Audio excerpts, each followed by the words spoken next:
This is Talking Heads. We're talking about road safety. This Sunday, the 18th of November, is the World Day of Remembrance for Road Traffic Victims. Our studio guests are Derek Flint, who used to be the head of roads policing. Now he's the president of the Isle of Man branch of the Institute of Advanced Motorists. And Sandra Dimelow, who lost her daughter in a car crash. And some comments from you and questions, which is great. Get them in. 166 177 for a text. Stu, this is from David H., who keeps on at this. Does your traffic expert Derek agree with you that if you're in a hurry, the vehicle in front of you should speed up? I've never said that.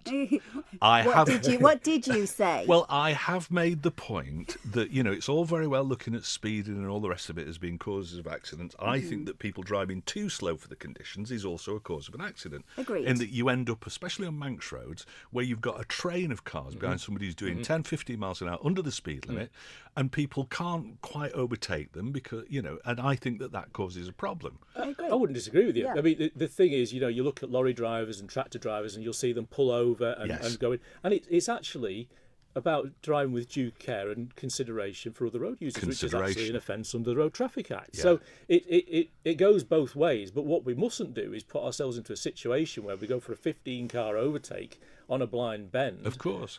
Because we're a bit annoyed because Farmer Giles is doing 20 miles an hour with his hay bales and can't see out the back of his tractor. Farmer Giles, I don't mind with his hay bales. I can understand that. What I can't understand is somebody driving down Richmond Hill at 30 miles an hour in a Volvo estate or whatever it might be. I used to have one of those. Completely convinced, but yours had stripes on it, completely convinced that they're doing the speed limit because they seem incapable of seeing the signs that say it's a 50. Yeah, there are people on the road who you do wonder how they do hang on to a driving licence, and maybe that's another thing which we need to raise awareness of as well. I mean, one of the things that I'd want you to touch on briefly in terms of the work that the IAM, Institute of Advanced Motorists, does is the courses. Yeah. We're continually pushing for new members, whether it's people that have done the course across and want to do a refresher or whatever.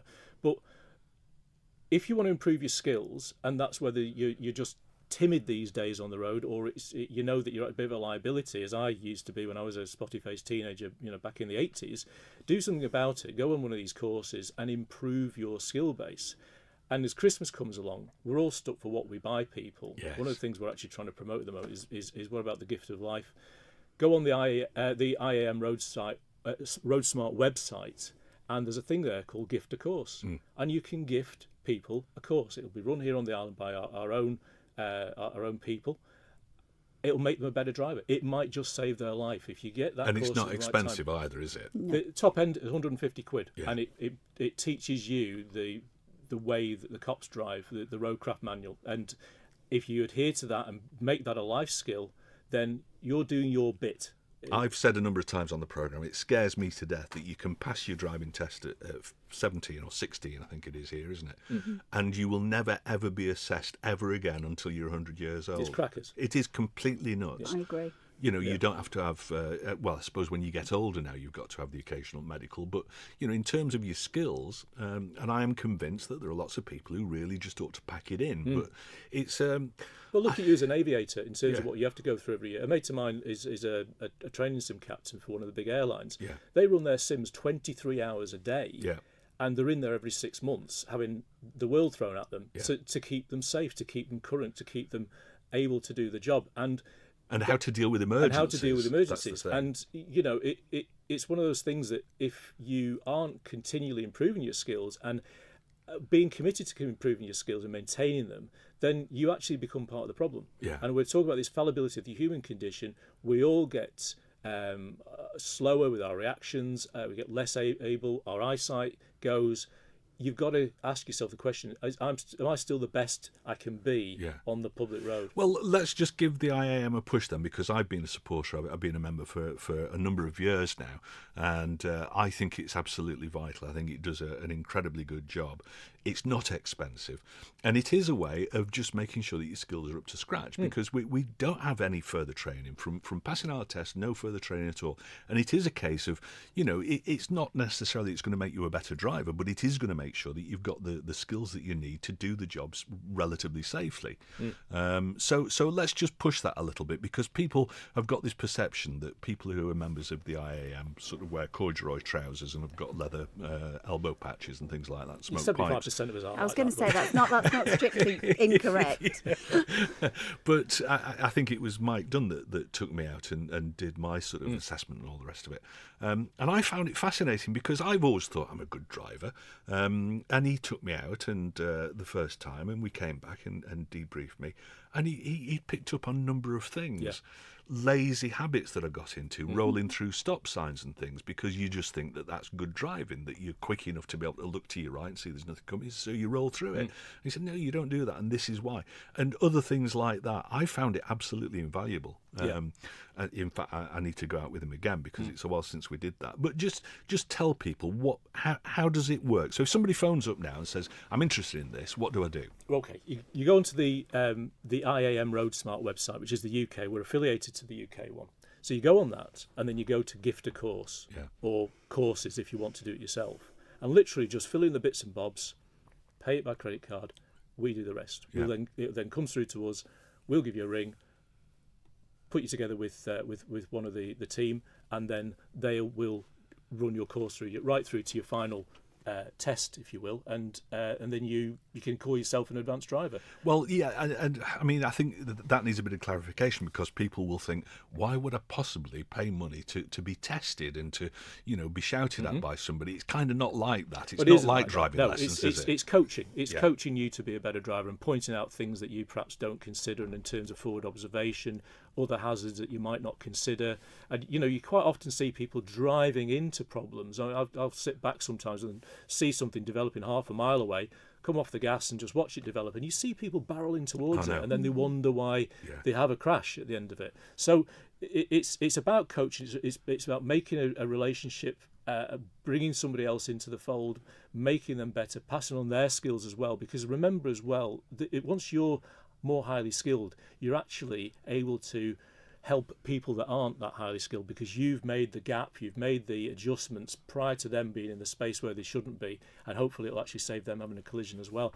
And some of the insurance companies will actually... does it affect your insurance? Yeah, some of the insurance companies will give you a discount as well, because you've made that extra effort. You statistically become less of a liability to them. So it's... You'd have thought. I don't think I've ever saved any money on my insurance, and once, because I get the newsletter thing, I think I actually applied to the IAM because they'd got some sort of an insurance scheme and said, you'll save fortunes, and it was actually twice the price of insuring on the island. Absolutely. I mean, you always shop around, but there are companies that do really take it into consideration. All right, let's have a look at some more comments. We hear about drink driving, but with the increase of cannabis users, does this affect their abilities behind the wheel? We hear so much about legalisation of this drug. It worries me about people's lackadaisical attitude to it. Yes, it does. We push it quite heavily in the school at the moment, because the generation that we're dealing with at the moment, it was my generation that were drink drivers. Yeah. And probably your generation as well. Yeah. Now there is lots of cannabis use. There is lots of other drug use. I'm not going to go on about the cannabis legalisation thing, because that's a whole other different subject. But yes, it is a worry that should it be legalised, it shouldn't actually be legalised for driving, because it really does impair. Of course. And it's proven, and it is something that people need to be aware of. We're all very kind of accepting about the use of cannabis, and the vast majority of us agree that it should be legalised. However, when it comes to mixing it with driving, that is a whole other issue. All right, David. Sorry, I would say that applies at the moment anyway. If you drink drug driving under the Road Traffic Act, that's not going to change if they do legalise it. I mean, I'm pro legalisation, because I think the Chief's speaking later on about the impact that it has on the constabulary's figures. Yeah, well, you can stick the stuff that you're spending time on. An eighth of cannabis into road traffic matters. Yes. And he needs those resources. We had a cut of 20% across the board. The cops are struggling just like everybody else is. If we get freed up resources, then more time to spend on stuff like this, which we know saves lives. All right. David H says perhaps the wrongdoer should be made to view the consequences of their actions. By that time, it's too late, though, isn't it? It is, and I think the thing is, it does, to most of them, come home and they do realise it. I mean, I was sentencing of a young man, one of the worst crashes I'd ever dealt with, and I know it hit him squarely between the eyes as he went down. Yeah. You know, there's no doubt about it. But you could look at him as a victim as well, because he's, you know, a spotty-faced youth that's gone around and done something terrible wrong, probably with no intention to do it, but it's actually making people understand, if you screw this up, this is what's going to happen. It's not just about the death or the serious injury. It's what it's going to do to you. You're going to become a pariah. We've tried to get that message over on the Christmas drink drive campaigns in the past, haven't we? I remember one year where we went through the whole thing where I was supposedly stopped on the promenade for drink drive, and it's, you just don't realise, and it's trying to get that message over. This is what happens. You're actually now sitting in a cell at police headquarters, and you've got another machine to blow into that's going to say you're a fool. You know, I mean, Derek and I have agreed to disagree on this subject quite a lot because of differing perspectives. My perspective is not obviously very different, but I come from a different angle than Derek does. I'm on the other side of it. So he has seen the impact on the people who cause these collisions, accidents, who carry out these things. And the impact, I don't doubt that the impact is huge. Their life is ruined. It's over. We know. And they do have to live with it. I always look at it, and Derek and I have had these conversations. You go, this lad is in, and he's sitting there, and they're being sentenced and everything like that. And you've got to feel for him, Sandra. My response is usually not very favourable. Yes. Well, understandably. Exactly, because I really couldn't give a rat's ass, to be fair, if they're unhappy. But yes, their life is ruined. Yeah. And they do have to live with it. Not all of them. As we all know, there are sections of society who really don't care about their actions and don't care what it does to other people. But all right, fine. One of those words you can't say. Ass is all right, but R-rated. Long tail. Sorry. Not allowed to say that. One more comment, and then we'll play our record of the week. If all drivers took more pride in their driving standards, there'd be fewer accidents. I.e., put your lights on use indicators, both into a roundabout and out of it. Leave a good-sized gap between you and the car in front. It's less stressful. Plan for every other idiot on the road to do something odd. Expect someone to be parked around every corner, and on a single-track road, be prepared for somebody coming towards you. A lot don't on the Ingebrigtse Road, for example. Yeah, absolutely right. And if you cock up, just stick your hand up and say sorry. A lot of people just don't. Yeah, people don't read the road, do they? You mentioned that earlier on. I've done it myself. The mystery of Quarterbridge Roundabout and stuff like that.